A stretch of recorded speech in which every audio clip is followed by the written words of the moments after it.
Hello, everyone, and welcome back to the show in this very special episode here on Tales from the Wandering Scribe.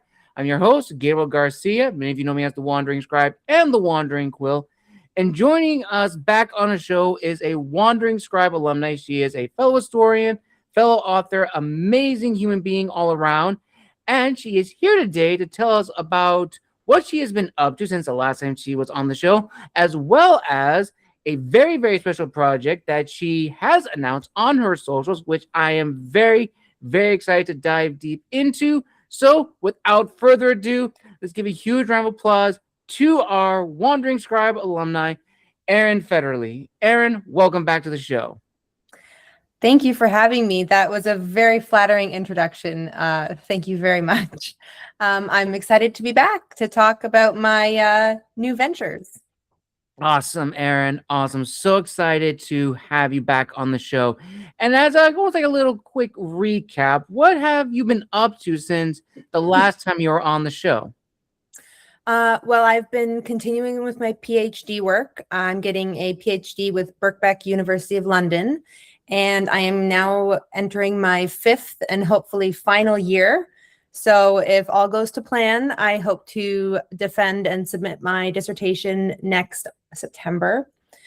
So crunch time for me, but very exciting. So I'm working away on that. And in the meantime, I have been writing, researching, and developing my new business, which I launched yesterday along with my brand new website. Congratulations to that as well, Aaron. That is amazing to hear.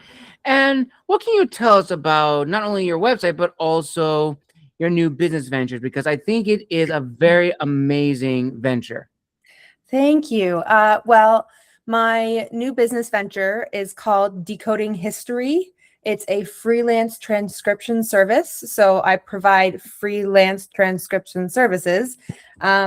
And basically, I will take your hard-to-read historical manuscripts and figure out what they say. And I can help you with your research, help you with any sort of curatorial aspect. If you have something that you need for a museum or a display and you need to figure out what it says, transcription is an interesting skill and it's a tricky one. And I have developed mine over the course of the past 4 years doing my PhD research. So I'm really excited to lend my expertise to those who might need it, whether they be authors looking for somebody to transcribe documents to use in their books, or university departments, or other historians, anything like that. I'm excited to lend my expertise. So that is my new business. I specialize in the 17th, 18th, and 19th centuries. So I'm not as strong with like medieval documents. I'm working on it. But my specialty lies in the early modern period up through the 1800s. That's amazing, Aaron. That is absolutely amazing.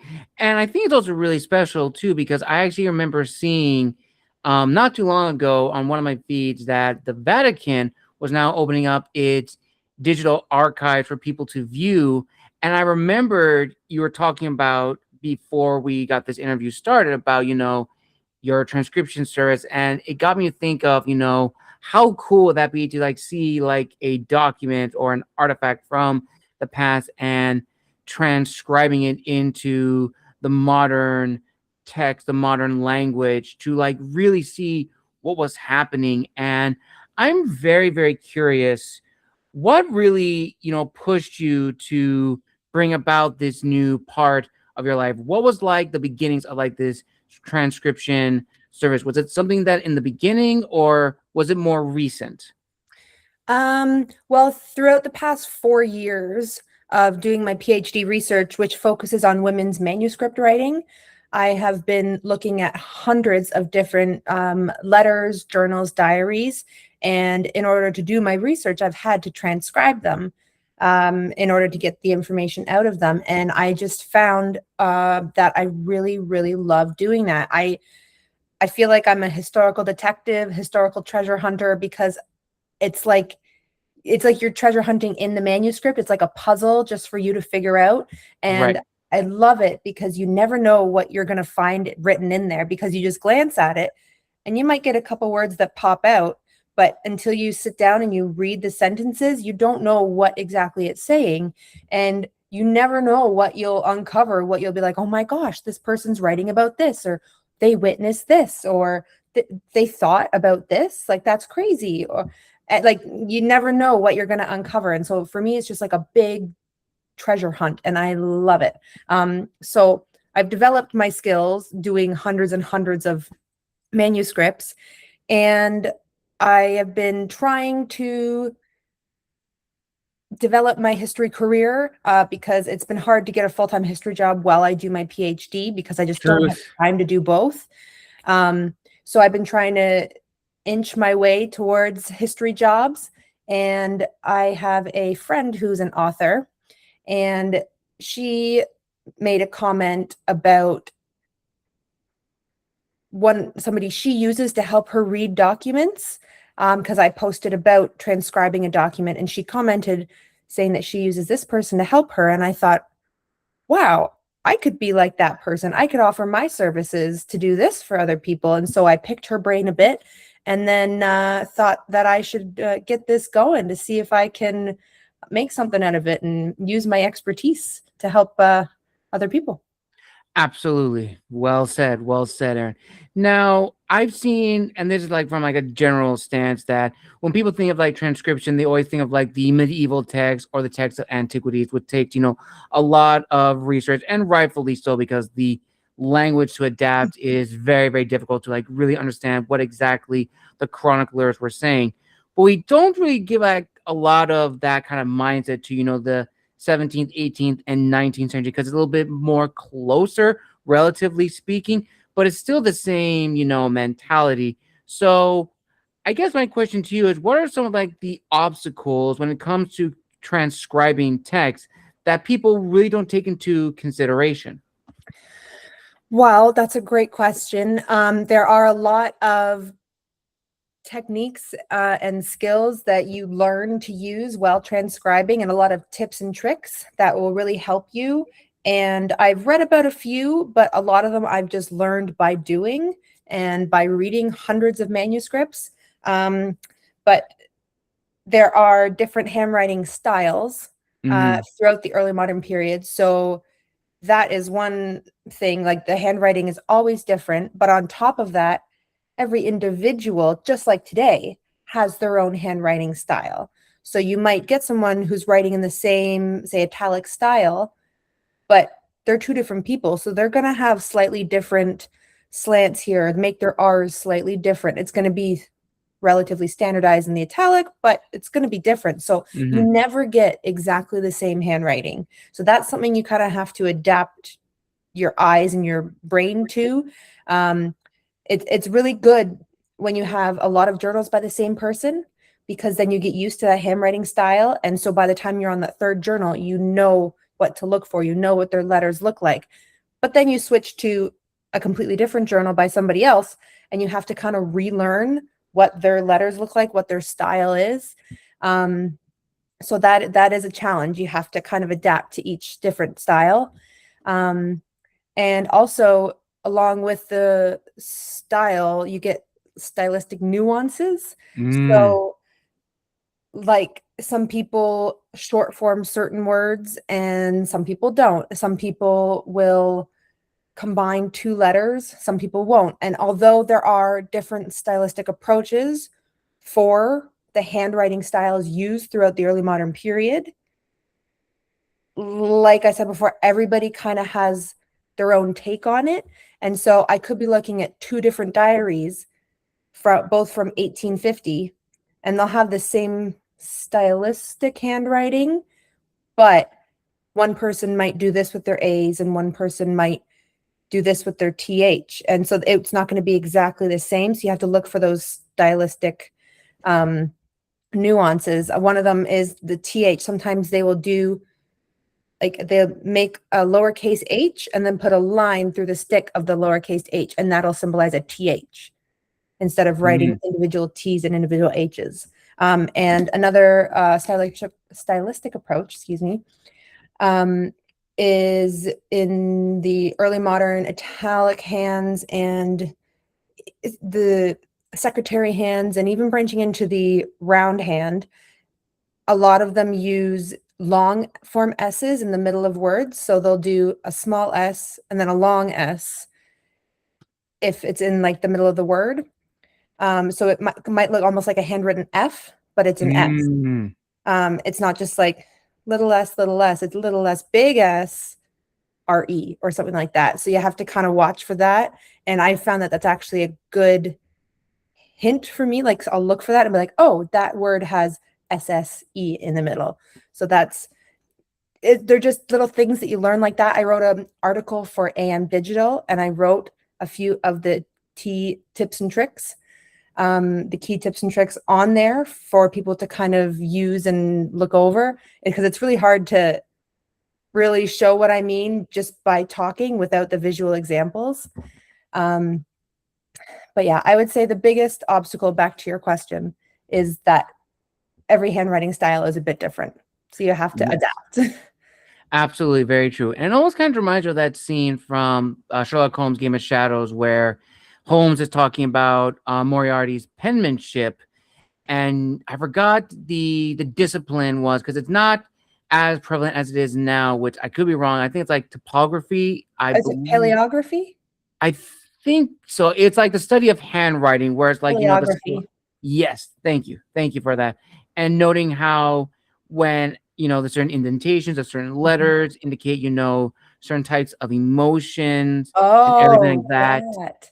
Yes, there is a word for that. Paleography is the study of different writing styles, but there is a more psychological approach. Yes, I forgot that's what it was. Now, I'm very curious, even though that is no longer a discipline that is taught in schools, do you think that when it comes to transcription, there's a little bit of that subtly in, transcribing work to see like how this person may have written their letters, or what was the intent behind the writing? Because that's the same thing that we see in today's work, when it comes to the police departments looking at letters made by assailants or criminals, trying to figure out, what was the mindset when they were writing this. I'm not sure so much about the mindset behind writing it. I like to look at, when I'm reading women's writing, I do like to look at what was going on in their life and how that may impact their writing and things like that. But one thing you can tell, or you can kind of start to investigate through different early modern handwritings, is the handwriting signifies a lot about the person physically and geographically, socially. You can tell whether they, on the scale, how literate they were. You can tell their social class, because there's different styles based on social rankings, or how developed their handwriting is. You can see maybe their job, because a lot of times if you look at monastic writing, or lawyers have definitely distinct handwriting that they would use, and there's I think 4 different types. They're called the law hands during the early modern period that were used by lawyers, and those are very distinct as well. So you can kind of tell maybe where they were living, their occupation, possibly gender, because italic hand was used by everybody, but it was more pushed towards women, because it was assumed that because it was an easier text or a handwritten style, that it was better for women, easier for them, because they didn't have the skills that men did. So a lot of women were taught the italic style, whereas men in the 18th and 19th century were taught round hand. Now, it's not exclusive, and eventually in the 18th century, round hand became the standardization, 18th and 19th, but italic hand is associated more with women. So you can tell so much: gender, occupation, social class, based on the different handwriting styles. Absolutely. Now, this is another question that I've been very fascinated to ask you, Aaron. It's something that I've been noticing a lot when it comes to like magazines and just online forums, that people often get transcription and translation, Mm. mixed up, and sometimes they are intertwined. From your professional opinion, what are like the clear, distinct differences between translating a written source as opposed to transcribing a source? And in some instances, can the two work together, especially if an example of a letter that's written in the person's native tongue that may need to be translated and then transcribed? Absolutely. The key difference is translation is taking something written in a different language and translating it into another one. So changing it into a different language. Whereas transcribing is changing the handwriting into modern readable text, or whatever, the contemporary readable text. Because if somebody was transcribing back in the 1700s, they would change it into the text that they could read.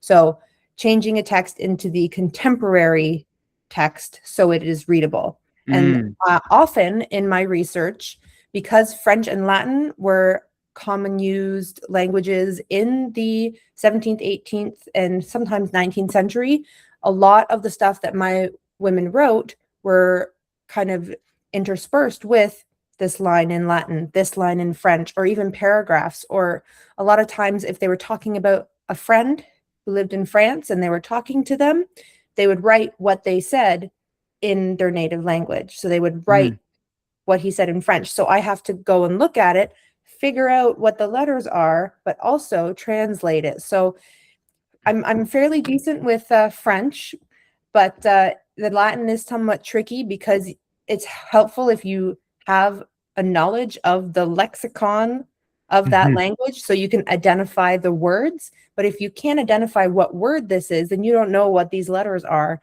And it's just kind of, so it can get tricky. But yeah, it's like a two-step process. You have to figure out, I think that's an A-L-T-E, and then you have to figure out if that's an actual word in the language. So yeah, it can get very tricky. Absolutely. And the other thing that I'm very fascinated to ask you is like, the evolution when it comes to diaries and letters and transcribing them from, the early centuries to, the 19th century. And I remember listening to a podcast about a specialist who was in classical antiquity and noticing when it came to, the languages used by the Romans, most people think that it was, Italian, but I was like, it was mostly Latin with a little emphasis of Greek. But when we see the breakup of the Roman Empire and the establishment of the Germanic languages and then the Romance languages, those letters and some words are changed slightly depending on the region. You can have the same letter or same set of words, but they change so much over time, like a different stylistic approach. And I'm wondering, what have been some letters, I think you've already mentioned this earlier, what have been some letters or phrases that you have noticed that have changed over time as they are written? And do you think that reflects not only the times, but also, of course, the people as well? Well, absolutely, they reflect the time that they're in and the different developments that are happening. And just to give the listeners an overview, because I don't assume that everybody listening knows all these handwriting styles. Again, I'm not an expert on before the early modern period, but like you said, we have the Latin, Roman, Greek influence, and then we get closer to like the 1400s. You have the Germanic lettering, and the Germanic, which is very like extravagant and kind of Gothic looking. It looks amazing. And then you have court hand, which is more popular in the 1400s, 1500s, and it is difficult. It is used by the higher up people in court for official documents, and it's very twirly and fancy, and it is difficult to read. And it is so difficult that eventually they agreed this is too difficult. We need to Mhm. change this. And it kind of got phased out. And that was by the probably like mid 17th century. They kind of phased that out because it was too complex. And Right. then, so where my specialty comes in the 16th century to the mid 17th century, mid 18th century, we have secretary hand, which I'm sure a lot of historians have heard. Secretary hand is kind of like a really not fancy court hand. Like it still has quite the flourishes, and it's got almost more geometric shapes to it. If you look at some of Queen Elizabeth I's documents that she writes, Mhm. that's in secretary hand. Although because she was a queen, she probably had a very um, uh, aristocratic approach to that style of Right. hand, so it would have been like top tier. But and secretary hand continued into the 18th century, but it was phased out by something called italic hand. And italic hand started kind of coming in the 17th century, and like I said, it was associated with women. It was branched from secretary hand, but it was simpler. And Mm. so that started to take form. And shortly after italic hand merged from secretary hand, they established the standardized style of the mid 17th to 19th century, which is round hand. And that is a lot of what I work with, some italic and a lot of round hand. And it's clearer, but that doesn't necessarily mean easy to decipher because, like I said, a lot of people have different handwritings.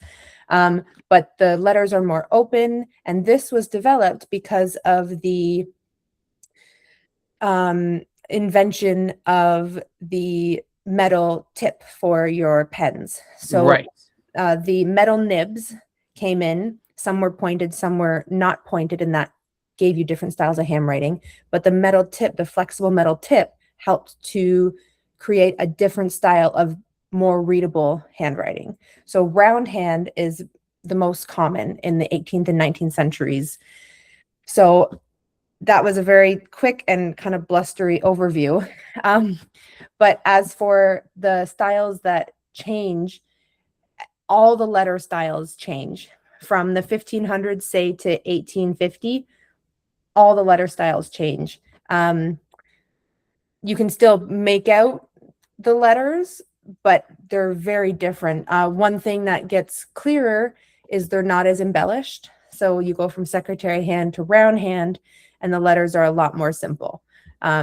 Secretary hand, you'd have slashes up through them and tails, and you don't have that so much except for just up and down flourishes. Right. Um, but like I said, the th sometimes happens. They often short form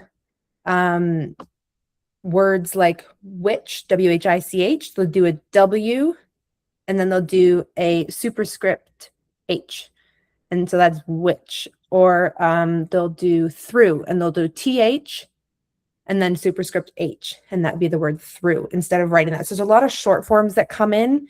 I'm sure they have short forms in secretary hand and in medieval handwriting styles as well. But those are the ones that I have noticed in the italic and round hands of the early modern period. Different Fascinating. ones like that. There's a lot. Fascinating, Aaron. Well, thank you for that. Thank you for that. So now let's play a little scenario. So let's say that you and I are working together, and I bring you a document from, let's say, the 18th century from a colonial officer asking for reinforcements from his general, and I'm working on a paper about this particular battle. If I gave you this document, how would you go about transcribing it, and what would go into the process? That is a great question. Nobody has ever asked me that before. So let me see. I would first just get the background. So you said 18th century, and you Mhm. said colonial soldier. Is that what you said? Yes, colonial soldier requesting troops. So then I would assume we were talking about an American. And Yes. so I would get all the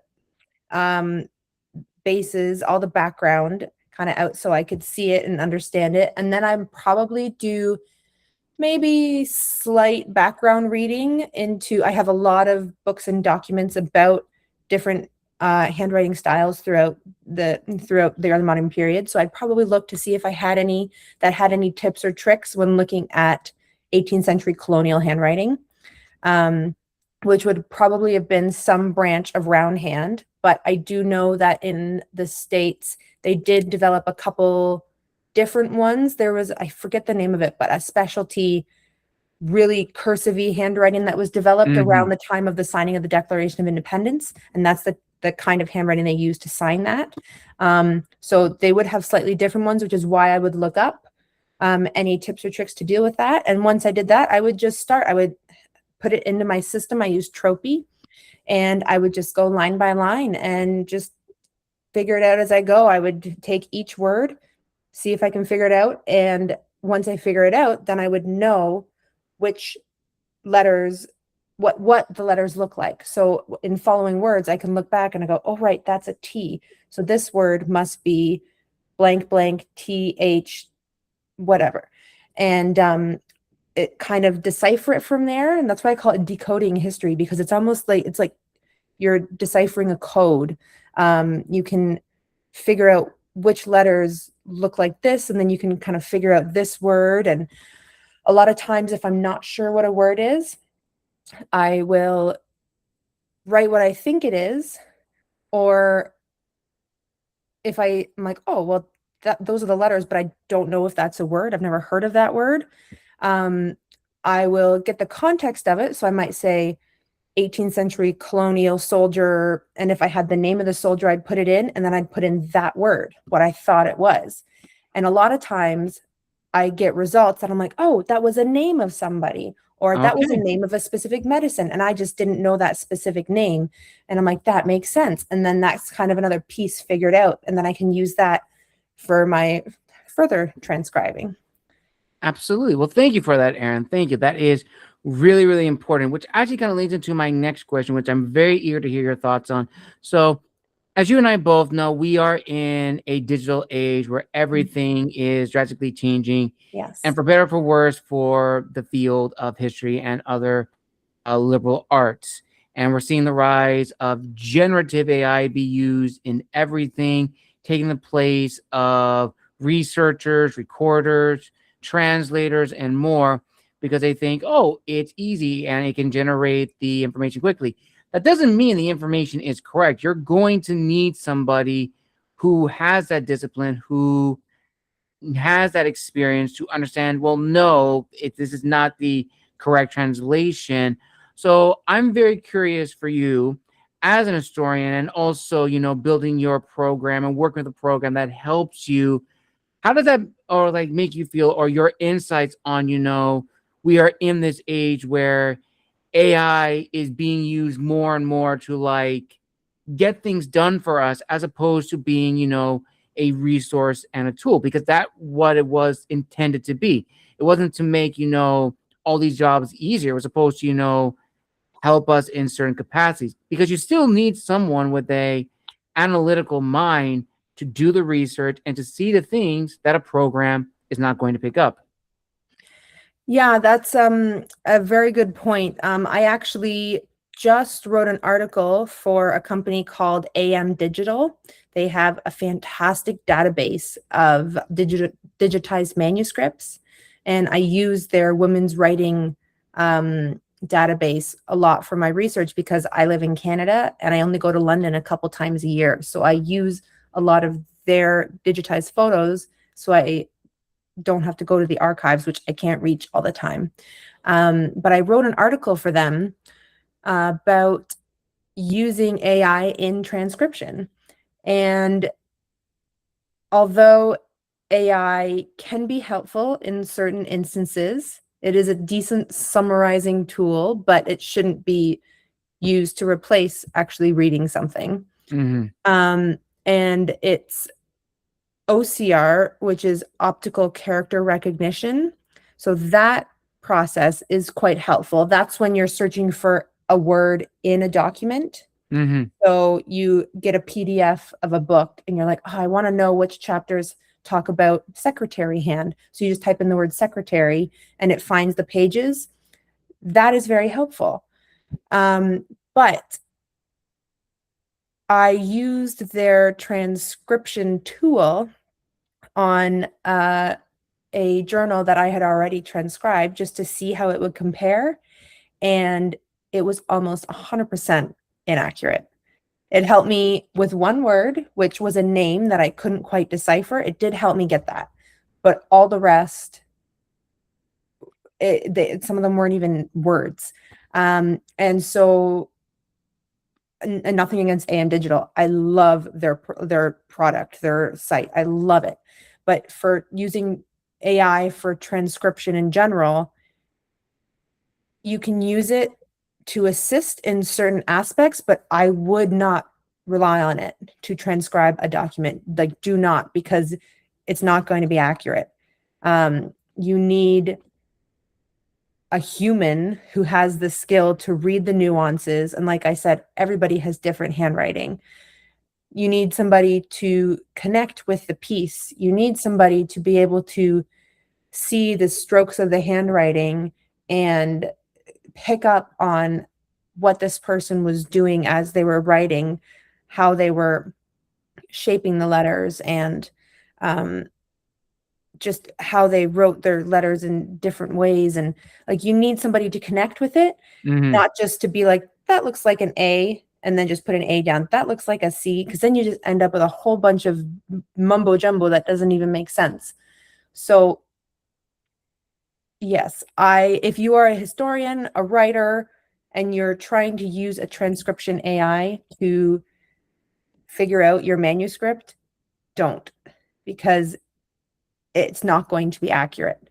Again, you can use it maybe sparingly for certain words to see if it can figure it out, but don't just hit transcribe and just get because that is like, it can't correctly read all the different variations of handwriting. They have updated the technology recently, and it's called HTR, and that's handwritten text recognition.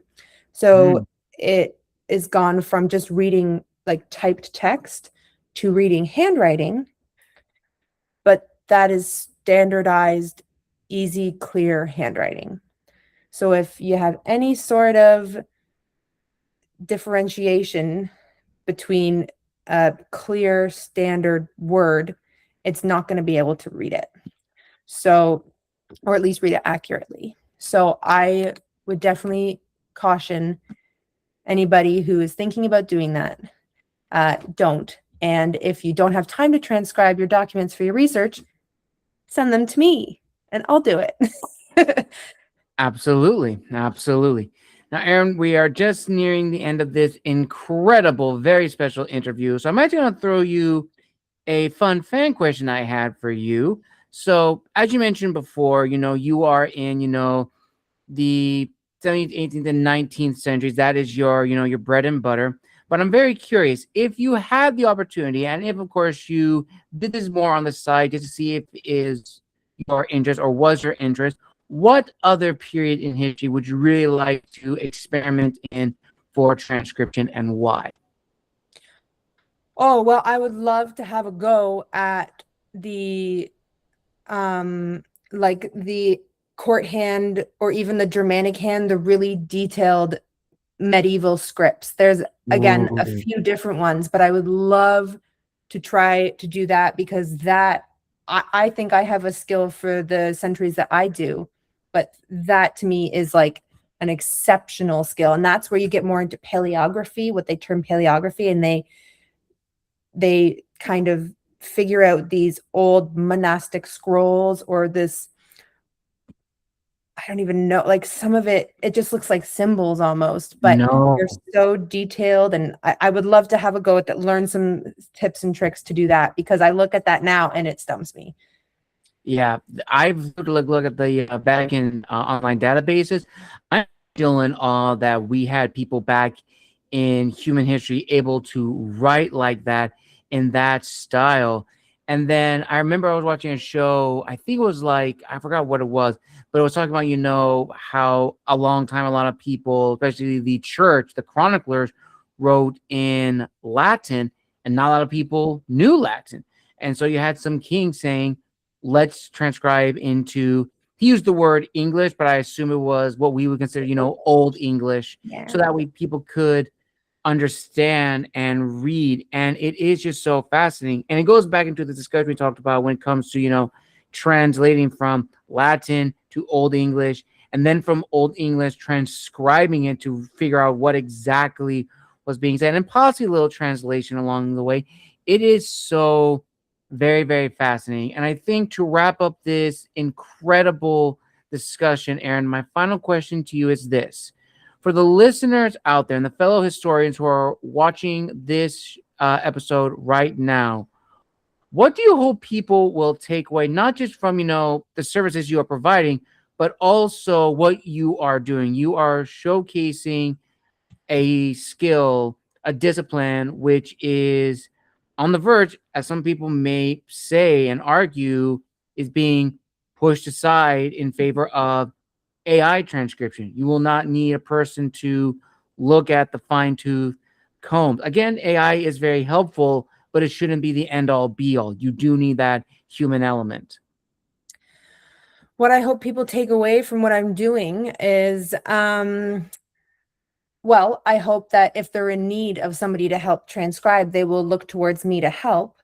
But also that it is a fascinating and important discipline that you can learn how to do too. There are so many online courses to test your paleography skills, to learn about different transcribing tips and tricks. The National Archives in the UK, they have a great one on their site. If you wanted to go check that out, you get to transcribe one of Queen Elizabeth I's letters.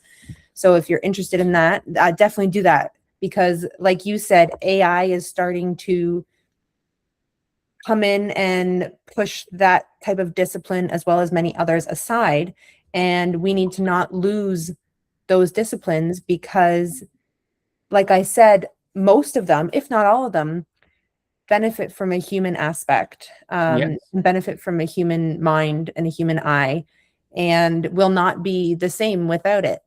And I think it's important that we keep these skills alive because that is helping to keep history alive. And I am learning so much about these women that I'm studying because I'm transcribing their journals and their diaries. And that is helping with building women's histories information and learning more about these women from history. So I just hope that they take away that we need to keep these historical disciplines alive, and that if they're interested, they should have a go at it because it's something that everybody can learn to do. Well said, Erin. Well said. And on that note, viewers and listeners, we conclude this very special episode here on Tales from the Wandering Scribe. I want to give my huge thanks to Erin for coming back on a show, joining us, and telling us all about her new ventures and what she has planned for us in the future. Now, Erin, where can people find you on social media if they want to reach out and connect with you? And I remember one person asked me this, so I have to ask, do you have a potential new book in the works, new stories? Um, I do have a new book started, but I can't give my full attention to it until I'm finished my PhD. I don't have the time to give the attention that it needs. Okay. But I do have a couple ideas and I have one started. As for where you can reach me, I just launched a brand new website all about my career. And you can see my work and my podcast interviews and my research. It links to my Instagram, my new business, Decoding History. So that is E. Fetterly, my last name, history.com. And otherwise, you can find me on Instagram at the Canadian Londoner. And if you have any decoding history, transcribing inquiries, or you want to quote about some work, just email me. And I'm sure you'll put all of this below, but the email is efetterly, my last name, 23 @gmail.com. Excellent. I will link all that down below in the description of this video. And if you'd like to see Erin's first appearance on the show, I will also link it up here for you to go and check out. Thank you, everybody, for joining us for a very special interview here on the show. A huge thank you to my friend Erin. And on a final note, if you would like to see her back on the show in a historian special roundtables episode sometime this year, you know what you have to do. Like this video, comment down below, and subscribe to the channel. And I also want to make a final note. I am running a giveaway on my Instagram. Make sure to go there and read the instructions. I think a lot of people will enjoy it. And until next time, this has been the Wandering Scribe and the Wandering Quill, signing out. Wish you all a wonderful afternoon wherever you are in the world. Take care, everybody, and we'll see you all in the next episode later this week.